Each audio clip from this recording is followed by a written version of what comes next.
Hola, ¿cómo están? Hoy vamos a platicar sobre un escritor y filósofo destacado de la Ilustración. Sus ideas políticas y sociales preludiaron la Revolución Francesa.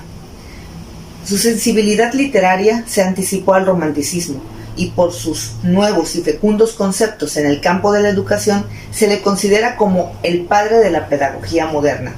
Él es Juan Jacobo Rousseau. Sus ideas impactaron no solo las revoluciones republicanas y los movimientos independentistas en países como México, Estados Unidos y Francia, sino que también influyeron en el pensamiento de grandes pedagogos.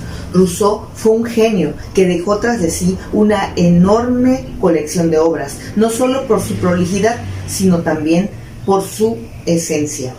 Rousseau cultivó el género del ensayo, como se conoce actualmente, pues escribió diversos textos sobre filosofía, economía, política y, por supuesto, educación. Rousseau nació en Ginebra, Suiza, en 1712, en el seno de una familia calvinista. A los pocos días de su nacimiento, su madre fallece, por lo que tuvo que quedar a cargo de su padre, un humilde relojero, y su tía materna. En la época en la que vivió Rousseau, la educación era idealizada como algo que otorgaba poder, por lo que al proceder de una familia humilde, los primeros años descuidó su educación. Así que tuvo que trabajar como ayudante de un notario y de un grabador. Este último lo maltrató tanto y tan brutalmente que Rousseau tuvo que escapar de Ginebra para poder huir de él. A París se encuentra con la baronesa de Warens, quien sin pensarlo le da asilo en su residencia en Chambéry. Es ahí donde Rousseau conoce su biblioteca y empieza un periodo de estudio autodidacta, leyendo libros de física, química, política, economía, entre otros. Durante varios años se vio obligado a dar clases de música, de componer partituras y componer óperas, debido a que tenía que satisfacer las exigencias de quienes lo protegían para subsistir. El ilustre filósofo cobró fama cuando obtuvo el premio de la Academia Francesa de Dijon en 1750, tras la publicación de su primera obra, Del discurso entre las ciencias y las artes, la cual tuvo una resonancia extraordinaria debido a que hacía una crítica sobre la perfectibilidad humana.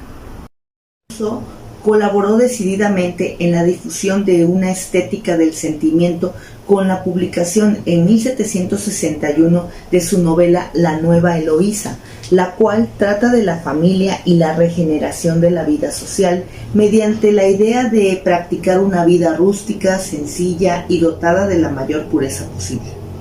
Otra de las obras más importantes de Rousseau fue El contrato social, el cual trata principalmente sobre la libertad e igualdad de los hombres bajo un Estado instituido por medio de un contrato social.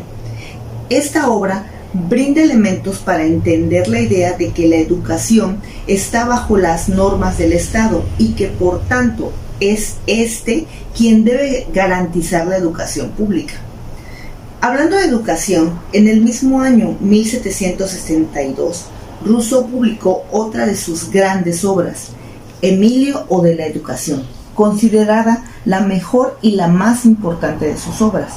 En este libro, Rousseau parte de una situación ficticia de la cual él mismo forma parte, como guía de un muchacho que existe solo en la imaginación para criticar los conceptos de la educación tradicional, basada en la memorización, el aprendizaje de conceptos abstractos y la estricta disciplina. En este tratado de educación se estudia y se conduce al niño hasta el momento en que se convierte en hombre y puede obrar por cuenta propia. Es una obra en donde el problema de la educación está resueltamente planteado en los términos más generales y constantes, que busca una solución universal que puede tener un valor definitivo. Rousseau marca claramente que la labor educativa ha de llevarse a cabo al margen de la sociedad y de sus instituciones y no consiste en imponer normas o dirigir aprendizajes, sino en impulsar el desarrollo de las inclinaciones espontáneas del niño, facilitando su contacto con la naturaleza, que es sabia y educativa.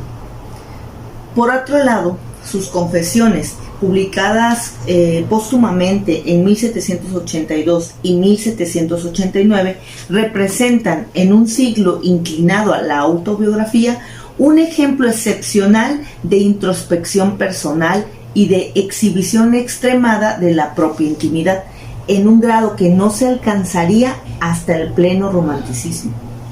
Después de andar errante por varios países europeos, regresó a Francia, donde vivió en la pobreza. Murió en 1798 y fue entonces que sus ideas, especialmente aquellas que fueron condenadas, fructificaron en muchos países.